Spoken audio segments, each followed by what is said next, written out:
আসসালামু আলাইকুম। নবীজি সাল্লাল্লাহু আলাইহি ওয়াসাল্লামের বিশিষ্ট এক সাহাবী হযরত সালমান ফারসি রাদিয়াল্লাহু তাআলা আনহু তিনি বলেন যে ৩ ব্যক্তিকে দেখে আমার হাসি আসে আর ৩টি বিষয়ের উপরে আমার কান্না আসে। যেই ৩ ব্যক্তিকে দেখে হাসি আসে তার ১ নম্বর হচ্ছে সেই ব্যক্তি যে দুনিয়ার ব্যাপারে অনেক কিছু আশা করে অথচ সে জানে না মৃত্যু তাকে তালাশ করে বেড়াইতেছে। ২ নম্বর এমন ব্যক্তিকে দেখে আমার হাসি আসে যে গাফেল হয়ে রয়েছে অথচ সে জানে না ফেরেশতারা তার ভালো মন্দ সমস্ত কাজ লেখায় সর্বদা মশগুল রহিয়াছে। ৩ নাম্বার সেই ব্যক্তি যে গাল ভরে হাসে অথচ সে জানে না সে আল্লাহ তাআলাকে সন্তুষ্ট করতে পেরেছে নাকি অসন্তুষ্ট করতে পেরেছে। সুবহানাল্লাহ।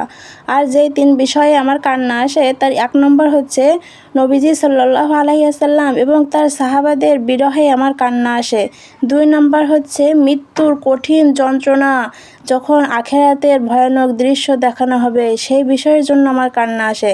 আর ৩ নাম্বার হচ্ছে যে আল্লাহ রাব্বুল আলামিনের সামনে যখন আমি দাঁড়াবো তখন আমার জানা নাই যে আল্লাহ তাআলা আমার সাথে কেমন ব্যবহার করবেন, আমাকে জান্নাতে দিবেন নাকি আমাকে জাহান্নামে দিবেন। সুবহানাল্লাহ। তো দেখুন তিনার মতো এত বড় একজন সাহাবীর ধারণা যদি এরকম হয় তাহলে আমাদের ধারণা কেমন হওয়া উচিত। তো আসুন আমরা সবাই এই বিষয়গুলোর উপর আমল করার চেষ্টা করি। আল্লাহ তাআলা কবুল করুন। আর যদি ভিডিওটি আপনাদের ভালো লেগে থাকে তাহলে লাইক, কমেন্ট, শেয়ার করে আমার পাশে থাকবেন এবং ভিডিওতে একটি সাবস্ক্রাইব করে রাখবেন। আল্লাহ হাফেজ।